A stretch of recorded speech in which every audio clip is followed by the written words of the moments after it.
খেয়ে বলো কেমন হয়েছে।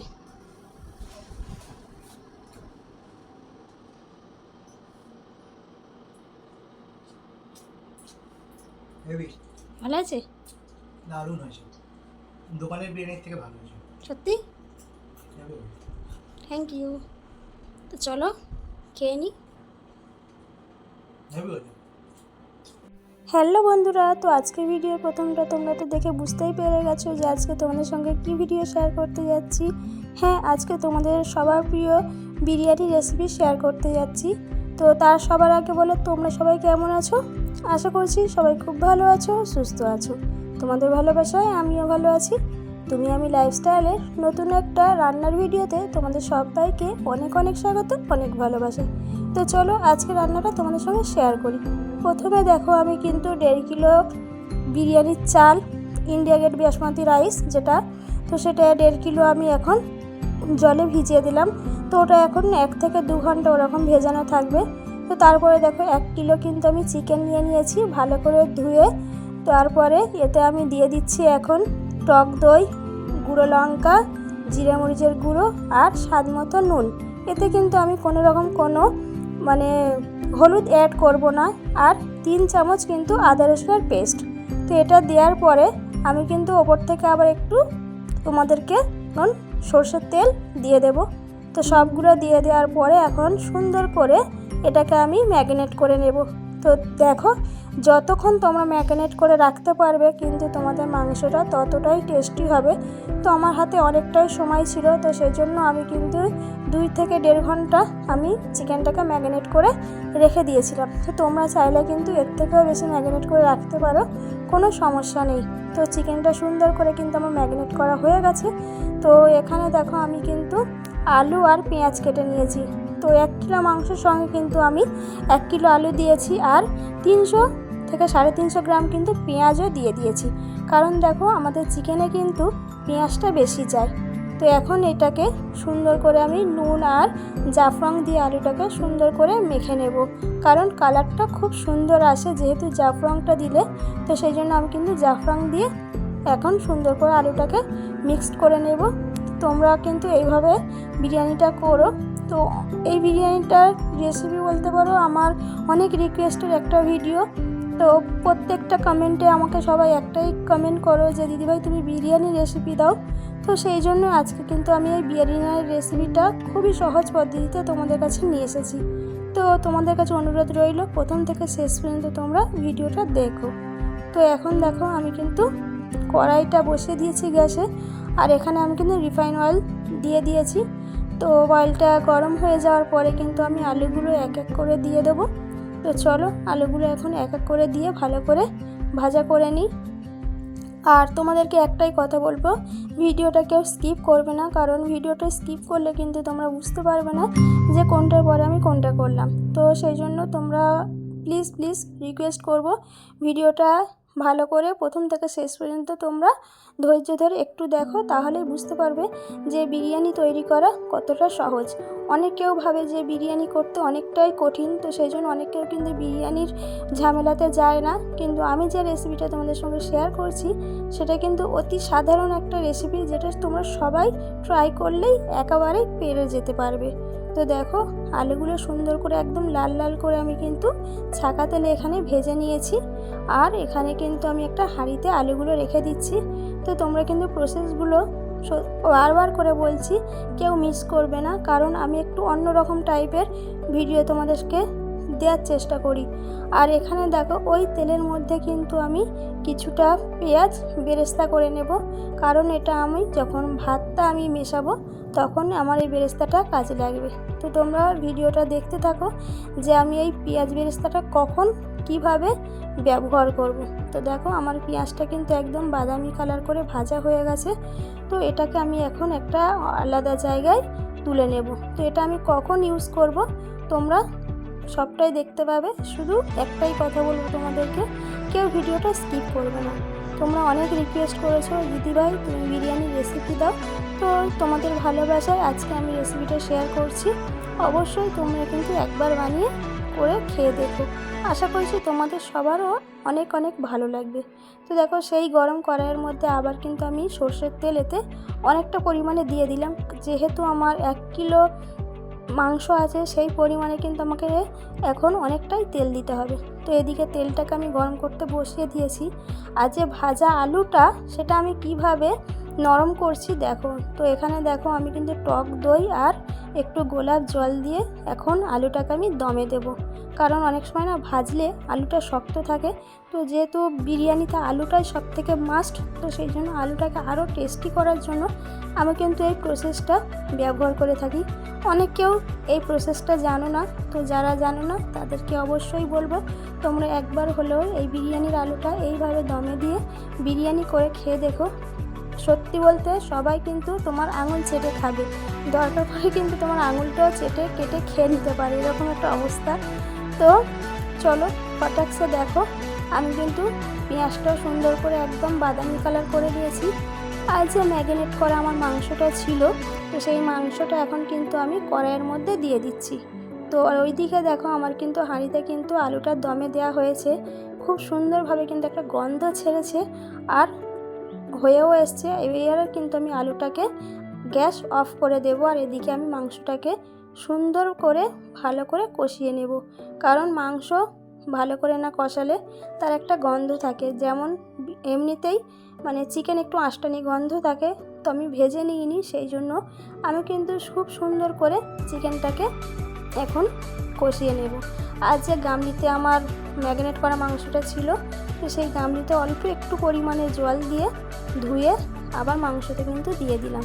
এতে কিন্তু আমি বেশি জল ইউজ করব না, কারণ দমে দেব যেহেতু বিরিয়ানিটা, সেই জন্য কিন্তু পুরো তেলের ওপরেই আমি মাংসটা কষা করব। আর এখানে বিরিয়ানির যে মাস্ট সবথেকে দরকারি জিনিস বিরিয়ানির মশলা। তো এখানে কিন্তু দেখো সব রকম মশলা আমি নিয়ে নিয়েছি। তোমরা কিন্তু দোকানে গিয়ে বলবে যে বিরিয়ানির মশলা দাও, দোকানদার কিন্তু সব রকম মশলাই তোমাদেরকে দিয়ে দেবে, আলাদাভাবে কিছু বলতে লাগবে না। তো এখানে আমার জয়িত্রী, জায়ফল সব রকম, আজিনামোটো, তোমাকে কিছু বলতে হবে না যে আমাকে কী কী দাও, তুমি শুধু দোকানে গিয়ে বলবে যে আমাকে বিরিয়ানির মশলা দাও, তো দোকানদার কিন্তু তোমাকে সব রকম মশলাই দিয়ে দেবে। আর এটাকে কিন্তু আমি একদম হালকা লো ফ্লেমে জাস্ট একটু গরম ভাব করে নেব। বেশি ভাজলে কিন্তু আমার মশলার গন্ধটাই চলে যাবে। তো জাস্ট আমি কিন্তু একটু শুধু নেড়ে চেড়ে গরম করে নামিয়ে নেব। নিয়ে এটাকে কিন্তু আমি একটু মিক্সিতে দিয়ে পেস্ট করে নেব। তো আমার মিক্সিতে দিয়ে পেস্ট করা হয়ে গেছে, তো তোমাদেরকে এরপরে দেখাচ্ছি। তো চলো এখন চিকেনটা আমি সুন্দর করে কষিয়ে নিই। আর সুন্দর করে চিকেন কষাতে কষাতে কিছু ভালো ভালো প্রিয় প্রিয় মানুষদের কমেন্টগুলো পড়ি। তো আমাকে প্রিয়া সেন বলে বোন বলেছিল, দিদিভাই তুমি বিরিয়ানির রেসিপি শেয়ার করবে। তো প্রিয়া সেন তোমাকে বলছি আমি বিরিয়ানির রেসিপি শেয়ার করছি। তো প্লিজ বিরিয়ানির ভিডিওটা দেখো আর বাড়িতে অবশ্যই মাকে বলো ভিডিওটা দেখে বিরিয়ানিটা বানিয়ে খেতে। আর অবশ্যই আমাকে বানিয়ে খেয়ে কমেন্ট করবে যে আমার রেসিপি থেকে বিরিয়ানি বানিয়ে খেয়ে তোমাদের কেমন লেগেছে। তো চলো, থ্যাংক ইউ সো মাচ আমাকে এত সুন্দর সুন্দর কমেন্ট করার জন্য। তো এখানে আমার আলু দমে দেওয়া হয়ে গেছে, চিকেনটাও ভালো করে কষানো হয়ে গেছে। এইবারে আমি কিন্তু বিরিয়ানির ভাতের জন্য আমি কিন্তু জল বসিয়ে দিয়েছি। তো জলে আমি কি কি দিচ্ছি চলো তোমাদেরকে দেখাই। প্রথমে কিন্তু আমি স্বাদ মতো লবণ দিয়ে দিয়েছি, তোমরা এটা কিন্তু একটু টেস্ট করে দেখে নেবে। আর জল যতটা দিয়েছো নুনটা কিন্তু এমনভাবে দেবে যেন নুনটা একটু বেশি হয়, জলটা চেখে দেখবে। তো এখানে আমি 1.5 কিলো চাল নিয়েছি, সেই অনুযায়ী আমি কিন্তু নুনটা দিয়েছি। তো তোমরা যতটুকু চাল নেবে সেই পরিমাণে নুনটা দিয়ে একটু জলটা চেখে নিও, কারণ নুনটা যদি ঠিকঠাক মতো না হয় তাহলে কিন্তু পুরো রান্নাটাই বেকার হয়ে যাবে। তো সেই জন্যই বলছি। তারপরে কিন্তু আমি দিয়ে দিলাম দেখো জলের মধ্যে দালচিনি দিয়ে দিলাম, লবঙ্গ দিয়ে দিলাম, এলাচ দিয়ে দিলাম, তেজপাতা দিয়ে দিলাম আর পাতিলেবু দিয়ে দিলাম, আর ওপর থেকে দিয়ে দিলাম রিফাইন তেল। তো পাতিলেবুটা আমরা কেন দিলাম, ভাতটা কিন্তু ভাঙবে না, সেই জন্য পুরো যেমন গোটা গোটা চাল তেমন কিন্তু গোটা গোটাই ভাত হবে। তো প্লিজ তোমরা সবাই কিন্তু আমার মতো প্রসেসটা একবার বানিয়ে করে খেয়ে দেখো। আর রিফাইন অয়েলটা দিলাম, একটাও কিন্তু ভাত জড়াবে না, পুরো কিন্তু গোটা গোটা সলক সলক ভাত থাকবে। তো চলো, এই যে জল আমার খুব ভালো করে ফুটে গিয়েছে। এইবারে কিন্তু আমার ভিজিয়ে রাখা চালটা সুন্দরভাবে ধুয়ে নিয়ে এই যে এখন গরম জলের মধ্যে দিয়ে এখন একে ফোটার জন্য আমরা অপেক্ষা করব। আর হ্যাঁ, চালটাকে কিন্তু হাঁড়িতে দিয়ে খুব ভালোভাবে একবার কিন্তু নাড়াচাড়া করে নিও, কারণ আমি গরম জলেতে চাল দিয়েছি, তো চালটা জড়িয়ে যাওয়ার ভয় আছে। তো সেই জন্য চালটা আমি জলেতে দিয়ে খুব ভালো করে একবার নেড়ে নিয়ে এটাকে আমি ঢাকনা চাপা দিয়ে রেখে দেবো। তো দেখো, ভাত কিন্তু আমার হয়ে গেছে।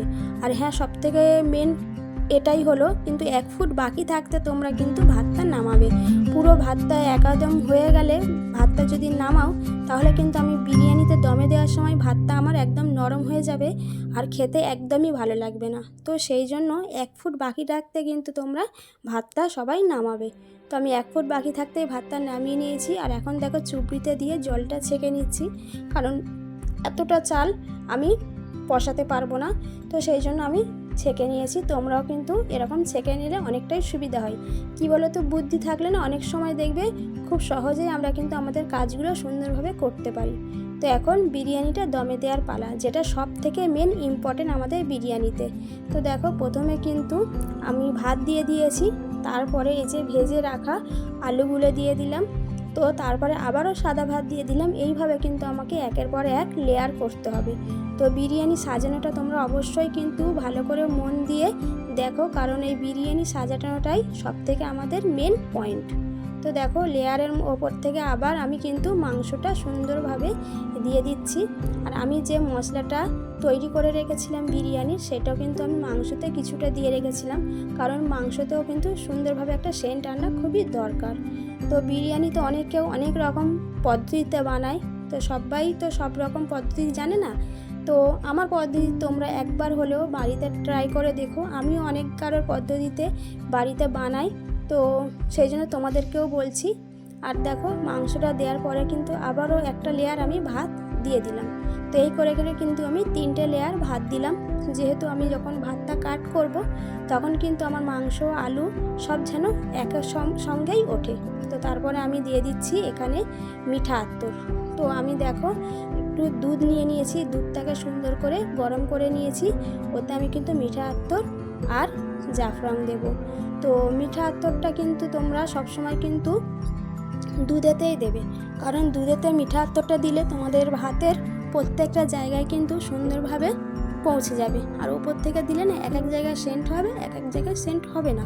তো সেই জন্য তোমাদেরকে বলছি, তোমরা মিঠা আতর আর জাফরানটা অবশ্যই কিন্তু দুধে দিয়ে গোলাবে, কারণ জাফরান দুধে দিলে একটা খুব সুন্দর বিরিয়ানির কালার আসে, পুরো একদম মানে দোকানের মতো, খুব হেভি একটা কালার হয় না, হালকা একদম কালার হয়। তো তোমাদেরকে দেখাবো কেমন একটা কালার এসছে, পুরো দোকানের একটা কালার তোমাদের বিরিয়ানিতে চলে আসবে। তো আমি দুধ দিয়ে দিলাম, তারপরে জাফরান, তারপরে মিঠা আতর সবগুলোই দেওয়া হয়ে গেছে। ওপর থেকে আমি কিন্তু শ্রী ঘি দিয়ে দেবো। তো যেহেতু আমাদের বাড়িতে সবাই খুব একটা তেল মশলা পছন্দ করে না, সেই জন্য কিন্তু আমি 50 গ্রাম শ্রী ঘি নিয়েছি। তো তোমরা যদি বেশি তেল খেতে পছন্দ করো, তোমরা কিন্তু 100 গ্রামও শ্রী ঘি দিতে পারো 1.5 কিলো চালে। তারপর আমি উপর থেকে দেখো রিফাইন তেল গরম করে রেখেছিলাম, সেই রিফাইন তেলটাও কিন্তু আমি ওপর থেকে দিয়ে দিলাম। তো আমরা বিরিয়ানির ওপরে যত মশলা দেব কিন্তু ততই আমাদের টেস্ট হবে। তারপরে দেখো, এখানে আমি 3 পিস আলু বোখরাও দিয়ে দিলাম। সবই কিন্তু আমি ওপর থেকেই দেব, কারণ যখন আমি দমে দেব তখন কিন্তু সবগুলো কিন্তু একসঙ্গে মিক্সড হয়ে যাবে। তারপরে আমি কিন্তু এখানে দিয়ে দিলাম বেরেস্তা করে রাখা পেঁয়াজটা, আর বিরিয়ানির মশলাটা ওপর থেকে দিয়ে দিলাম, কেওড়া জল দিয়ে দিলাম, গোলাপ জল দিয়ে দিলাম, যেটা তোমাদেরকে আর দেখাতে পারলাম না, কারণ কিছু কারণবশত আমার ভিডিওটা ডিলিট হয়ে গেছে, তো সেই জন্য। আর তোমরা কেওড়া জল গোলাপ জল সবাই তো চেনো, তো সেটাই কিন্তু বিরিয়ানিতে একদম শেষ প্রসেসে ওপর থেকে দিয়ে দেবে। তো দেখো, সব কিছু একেবারে সুন্দরভাবে আমি দিয়ে দিয়েছি। এখন আমি বিরিয়ানিটা ঢাকনা চাপা দিয়ে এখন দমে দেব। তো 10 থেকে 15 মিনিট আমি কিন্তু একদম লো ফ্লেমে গ্যাসে দমে দেব। আর ওপর থেকে একটা ভারী কিছু চাপিয়ে দেব, কারণ কি বলতো, ধোঁয়াটা পার হয়ে গেলে আমাদের কিন্তু বিরিয়ানিটা খুব একটা ভালো দম হবে না। তো সেই জন্য এখানে আমি সিলটা চাপা দিয়ে দিয়েছি, তোমরা পারলে ভারী যে কোনো কিছু চাপা দিলেই হবে। তো বিরিয়ানিটা আমার এখন দম দেওয়া হয়ে গেছে। এইবারে দেখার পালা যে বিরিয়ানিটা কতটা সুন্দর হয়েছে। তো তোমরা একবার চলো দেখে নাও যে বিরিয়ানিটা কতটা সুন্দর হয়েছে। আর সত্যি বলতে এত সুন্দর একটা স্মেল বেরিয়েছে যে তোমরা মানে বুঝতে পারবে না, কিন্তু কালারটা দেখে হয়তো বুঝতে পেরেই গেছো যে আজকে আমার বিরিয়ানিটা কতটা সুন্দর হয়েছে। তো চলো এখন বিরিয়ানিটা পরিবেশন করার পালা। তো সুন্দর করে পরিবেশন করে দিই। আর কালারটা দেখো, জাস্ট অসাধারণ একটা কালার এসছে। পুরো বিরিয়ানিটা দোকানের মতোই মনে হচ্ছে, মানে মনে হচ্ছে না যেটা ঘরে বানানো। তো যাই হোক, চলো। আর ওপর থেকে আমি স্যালাড দিয়ে দিচ্ছি। বিরিয়ানির সঙ্গে স্যালাড না হলে কিন্তু বিরিয়ানিটা একদমই ফাঁকা ফাঁকা মনে হয়। তো দেখো, শসা, পাতিলেবু, পেঁয়াজ দিয়ে দিচ্ছি। তো আজকে আমার ভিডিওটা কেমন লাগলো অবশ্যই কমেন্ট করে জানাবে। সবাইকে টাটা।